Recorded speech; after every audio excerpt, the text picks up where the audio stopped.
Oke, hello guys, and welcome back to my channel Kironime. Di video kali ini kita bakal lanjutin pembahasan light novel untuk anime Shin no Nakama-chan to Yusa no Party. Nah, di video kali ini kita bakal lanjut membahas untuk chapter 30 sampai 31 untuk light novelnya. Nah, tapi sebelum kita mulai, seperti biasa buat kalian yang belum subscribe, jangan lupa subscribe dan tekan juga tombol notifikasi lonceng supaya nggak ketinggalan video terbaru dari channel ini. Lalu sudah, langsung aja kita ke video. 私さ、せっかく悪いんだよね。照れないでよ。大丈夫でしょ。だって君弱いもん。 Nah, oke, langsung aja di sini kita masuki chapter 30. Judulnya adalah Pusat Kota Khawatir Penangkapan Tanta. Ini dia. Di pagi hari saat Red bersiap membuka toko, tiba-tiba pintu toko dibuka dengan keras dan bel berbunyi begitu nyaring. Guns dan Nao melesat masuk ke dalam toko. Wajah mereka pucat dan tubuhnya gemetaran. "Kalian berdua, memangnya ada apa?" tanya Red. "Tanta ditangkap para penjaga," balas mereka. "Apa yang harus kita lakukan? Meski kita pergi ke sana, mereka pasti takkan mengizinkan kita untuk mengetahui apa yang sebenarnya telah terjadi. Kalian berdua tenanglah dulu, terus ceritakan padaku bagaimana kronologinya, oke?" ujar Red. Sejak pagi hari, Tanta membantu Nenek Alma, seorang half dwarf yang tinggal di pusat kota yang sedang membersihkan kebun rumah. Sekitar jam 7 pagi, para penjaga masuk ke rumah Nenek Alma. Para penjaga menghiraukan Nenek Alma yang tengah terkejut dan mereka menangkap Tanta tanpa berkata apa-apa. Kemudian Nenek Alma menceritakannya ke Gons dan Nao. "Apakah mereka tidak memberitahukan sesuatu?" ujar Red. "Cuma segitu yang Nenek Alma katakan." Alma seorang half dwarf yang tinggal di kota Sultan. Dwarf adalah ras yang berasal dari benua kegelapan. Sebagian dari mereka bermigrasi ke pegunungan bersalju letaknya di utara benua Avalon, dan mereka menciptakan kerajaannya sendiri di sana. Di sebelah kota Sultan terdapat sebuah kota untuk dwarf dibangun di Shearbird Mountain atau gunung kesatria berkumis di bawah kekuasaan Dwarf Earl. Dwarf Earl adalah seorang dwarf yang telah menyelamatkan Tuan Putri dari penculikan naga abu. Kemudian ia menerima gelar bangsawan Earl dan raja memberinya sebuah tanah. "Aku datang kemari ingin bertemu dengan Tanta," kata Red ke para penjaga yang tengah berdiri di pintu masuk pos militer. "Siapa kalian?" "Tanta, bocah itu, dia sedang diinterogasi hari ini. Kalian kembalilah besok dan bawa orang yang duduk di sana bersama kalian." Red lantas melihat ke arah yang ditunjuk. Terlihat ayahnya, Tanta Nao, sedang duduk di sana dengan ekspresi marah. Red lalu mengeluarkan seberkas dokumen dari saku baju. "Nih, sebuah dokumen resmi yang dibuat oleh Guild Petualang. Ini merupakan sebuah quest untuk menyelidiki kasus penyerangan yang terjadi di Rawa Selatan. Red sudah mendengar dari Nenek Alma bahwa Tante telah ditahan atas tuduhan kasus tersebut, jadi kami mempunyai hak untuk ikut dalam penyelidikannya. Aku harap kita bisa segera menyelesaikan kasus ini bersama-sama." "Apa?" Penjaga tersebut lantas meraih dokumen untuk memastikannya.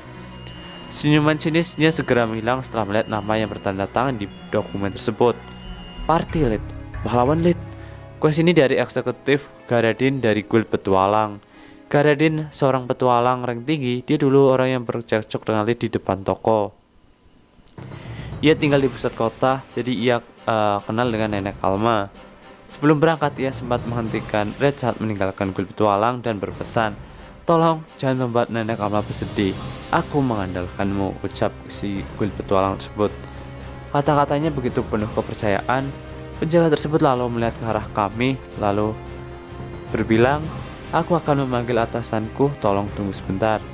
Nao berlari ke arah Tanta, memeluknya serta melihat dari bawah ke atas untuk mengecek apakah Tanta terluka. Seperti yang dilihatnya, Tanta tidak terluka. Tanta berada di ruangan pos militer. Pintu dan jendela dikunci rapat sehingga seorang anak kecil tidak bisa kabur. Ayah Ademi juga bertanya banyak hal pada Red guna mencari petunjuk mengenai keberadaan Ademi. Dia juga mengkhawatirkan anaknya. Sesuai dugaan Red, jadi rumor yang menyatakan bahwa Ademi dilindungi oleh penjaga adalah hoax. Red juga harus mendengarkan cerita dari ayah Ademi, seorang kapten penjaga. Oke, itu chapter 30. Sekarang kita masuk ke chapter 31. Judulnya adalah Berpegang Teguh pada Dewa Palsu. "Aku minta maaf." Ayah Ademi, kapten penjaga Moen, meminta maaf pada Nao. Di samping itu, tante sudah merasa baikan setelah diberi sepotong roti goreng dari Mon sebagai permintaan maaf. Bawahanku mengira kalau penduduk di Rawa Selatan telah membunuh Ademi. Ini malah posisinya terbalik. Sebelumnya Ademi datang beberapa kali kemari dan para penjaga benar-benar menyayanginya, jadi situasinya status antara pelaku dan korban terbalik di mata para penjaga. Itu sebabnya mereka menyeret tante yang merupakan teman Al. Ademi lah yang sudah menyerang ibu dan ayahku, sela Al. Mon terkejut mendengarnya. Memang benar, tapi saksi yang melihat kejadian tersebut hanyalah Al-kun dan orang tuamu. Apa maksudmu? Balas Al. Masih belum ada bukti konkret kalau Ademi yang kamu lihat itu yang asli. Boy, tanpa sengaja Red berteriak. Pipi Al memerah, dirinya marah. Tenang dulu. Mon tidak berkata kalau kamu berbohong, hanya saja ada kemungkinan seperti itu bisa terjadi. Kejadian ini masih banyak poin kejanggalannya. Perkataannya memang ada benarnya juga. Pertama, korban diserang dengan kapak, tapi luka mereka diakibatkan dari benda tumpul. Kedua, korban diserang berulang kali hingga mengalami patah tulang, tapi tidak sampai mengancam nyawa. Daerah yang diserang pelaku adalah bagian pelipis dan hidung, yang merupakan area mudah berdarah. Tiga, Ademi melarikan diri setelah penyerangan tersebut tanpa membunuh si korban. Dan pertanyaannya adalah mengapa ia menyerang keluarga Al.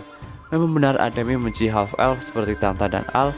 Kalaupun begitu, mengapa harus repot-repot pergi dari Jalan Kongres ke Rawa Selatan hanya untuk menyerang orang tua Al, kemudian menghilang. Terakhir, masih belum diketahui mengapa Ademi bisa mendapatkan kapak dan mengapa menggunakan kapak.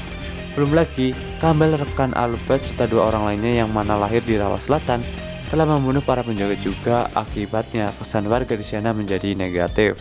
Nah, ini si Campbell yang akibat narkoba itu ya guys.